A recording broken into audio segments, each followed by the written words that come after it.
Morning, guys. Honda Boy 912 out on the Goldwing this morning. We just got off work, and it's a little chilly. I didn't put my riding pants on because I was busy. I had to cut some grass and didn't feel like putting it on before I left. But now I'm heading to the house to get my weed eater, because the one that I was using, the string broke and I wasn't able to fix it while I was there.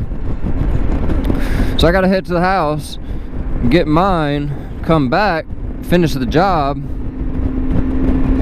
and then go back home. So it's gonna be a very eventful day. What was supposed to take an hour or so has turned into probably, I don't know, 3-4 hours, which is fine. I don't have anything else to do today. But yeah, right now it's about 55, 58 degrees, give or take some. And it's a little chilly. I got my leather jacket on with my heated vest on up under, so at least my upper body is still warm. Got my little nice insulated gloves that are not very insulated. And yeah, we're going to have a nice eventful ride home. I usually try not to take the interstate, but I think I'm going to take the interstate today, just so I can hurry up and get there and get back and get it all knocked out. But first, I have to stop and get gas because I am almost on E.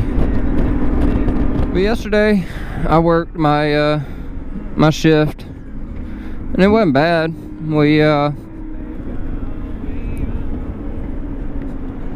a pretty easy day. Got a lot done as far as stuff around the station. Worked on a lot of training stuff yesterday, but it wasn't too bad. It was nice compared to how it usually is, because I mean sometimes it's pretty hectic around the station between calls and trying to get work done. Uploading the 2 videos that I did the other day, I ended up getting those uploaded, and they worked out better than the first 2 that I put up. They they definitely had some issues with them whenever I first put the 2 up. Luckily the 2 recent ones I put up was pretty good.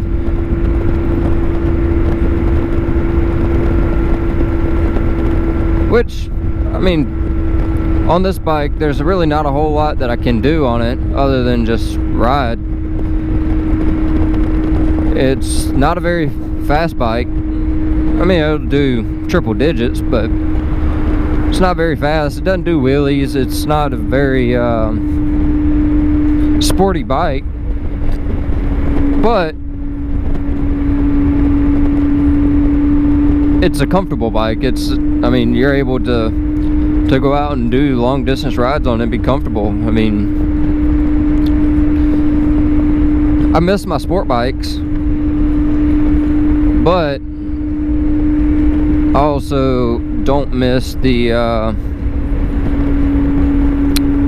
tickets that I got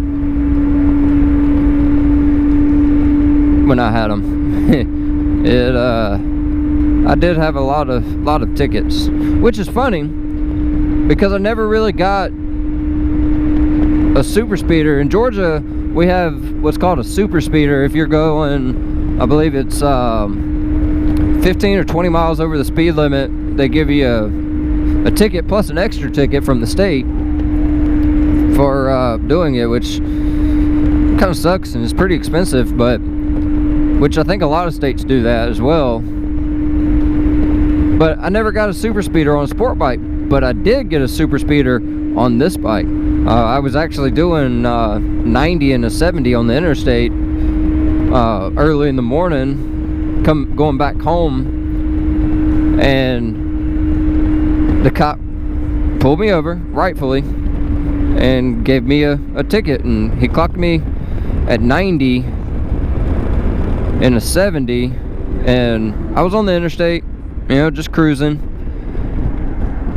and he gave me a ticket, which is kind of sucked that he didn't knock it down some, but you know, if you're doing wrong, and you get caught, you get punished for it, and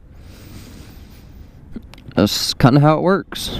So I'm gonna go in here and pay for some gas and get back on the road. Easy enough. Usually I pay with a credit card, but oh no, she's still leaking antifreeze. Well, that's shitty. Alright, what did I do with the key? Where did I put the key? There it is.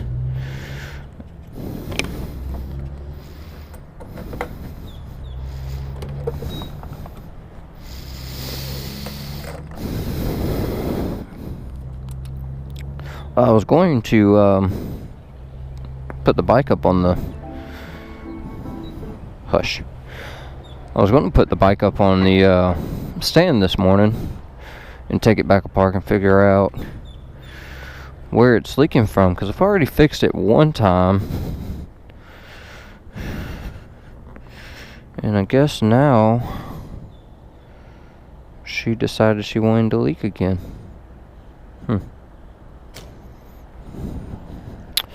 Well, that's a tragedy. I don't know why she's leaking, because all of her clamps are tight, but it's cool enough outside. I don't really have to worry about her overheating. I just have to keep an eye on her. It started leaking right after I did the timing belt change on it, because you have to take the coolant hoses. That's a pretty bike. You have to take the coolant hoses off whenever you change the timing belt. I don't know exactly why it's leaking, but I think I got a feeling that one of the pieces of the hose, because it's a single hose that goes to two little forks. It's kind of like a Y hose, and I think the bottom one's the one that's leaking. Pretty sure that there's supposed to be like a clear tape or something that's over the discharge that that's not there, or it moved or something, and yeah, didn't take as much as what I thought. $12.84. I'm going here and get my change and then get back on the road. It didn't take all of it.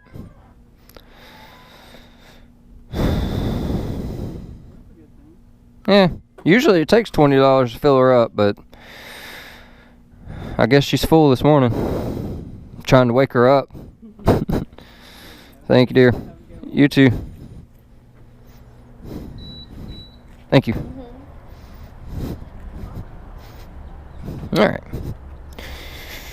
Let's see how much coolant's leaked out onto the ground. I may end up having to ride the truck. It's not bad. It's about a silver dollar size amount, which I don't think it leaks when I'm riding, which it's kind of hard to look down there while you're going down the road, but I don't think that it leaks whenever you're riding. Well, don't you just love it whenever you get a phone call and then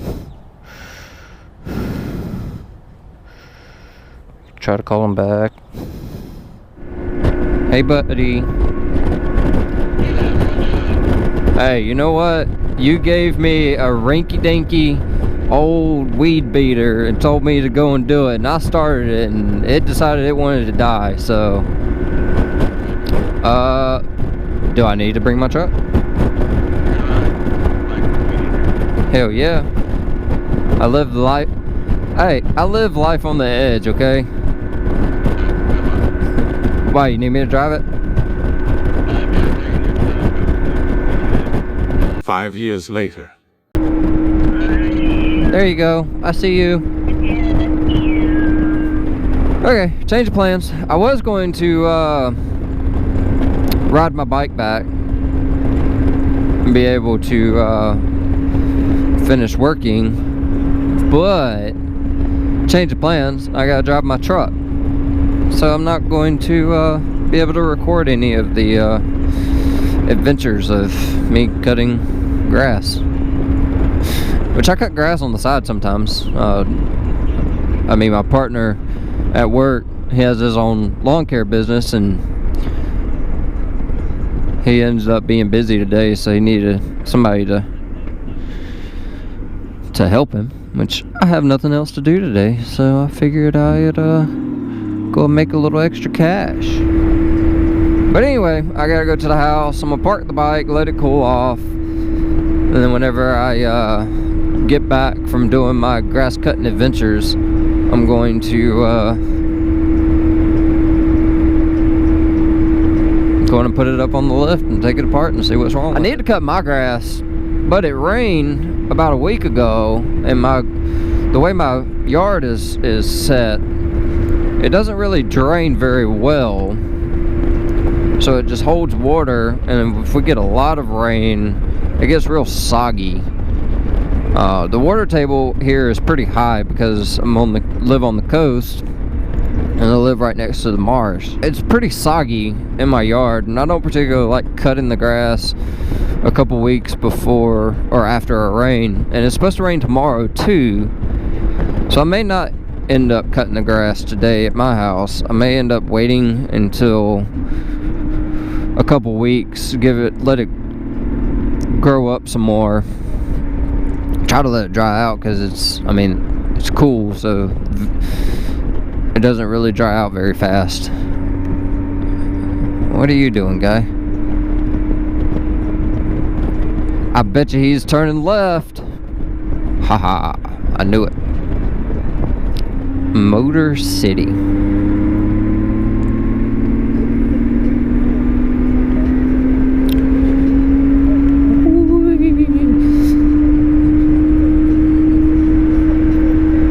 So this part of the road is actually a really fun area to ride. It's got a lot of twisties on it. Pretty fun to ride on a bike. This is a route that a lot of people on bikes go, which isn't too bad. I mean, I wish it had a little bit more sharper curve. At least it has some, because usually the roads down here are pretty flat compared to northern states, the mountainous areas. Which I'm also trying to talk the wife into, God, that sun. I'm trying to talk the wife into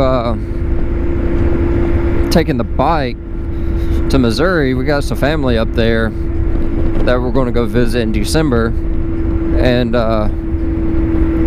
trying to talk her into taking the bike up there because it's pretty nice as far as the riding goes. It's a lot of twisties until you get into Kentucky, and then it's pretty flat.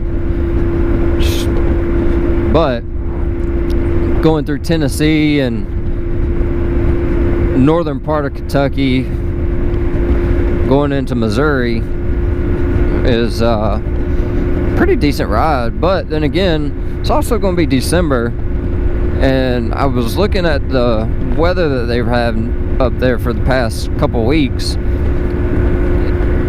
I'm going to take a guess and say it's going to be snowing. If it is, I'm definitely not riding the bike up there, which I'll probably get an idea a week or so beforehand whether I'm going to be able to ride the bike or not. 'Cause if it's snowing, definitely not riding the bike. I'm not a cold weather kind of guy. Like right now it's 50s, which is chilly. I mean, my legs are cold because all I have is my duty pants on. But as far as snow wise, I definitely am not too fond of it. I was born and raised in the South, so we love our hot weather down here. We don't do the cold very well. And the last time we went up there in December, we ended up getting stuck on the interstate in the snow. Had a really bad traffic accident, and you would think people from up there would know how to drive in the snow and there would be no issues, but we were stuck overnight for over 12 hours. It was 12 to 14 hours. We were stuck in my truck, and we had to sleep in the truck, which was fine. I mean, we had full tank of gas, had a heater, brought our dogs with us, which was very eventful, being stuck in a truck that long with dogs. But we ended up making it out at like 4 or 5 that morning. We ended up getting stuck at like 3 or 4 that night before, and then we ended up getting out like 4 or 5 that next morning. And it was pretty sketchy. I mean, it was the first time I've ever drove in snow like that. I mean, it was 2 or 3 foot of snow that they got, and it was different. I mean, granted, I was in my truck, so I was pretty comfortable in its capabilities, but I don't want to ride this in the snow. Till we meet again, it's Honda Boy 912. Remember, keep your 2 wheels down, ride safe.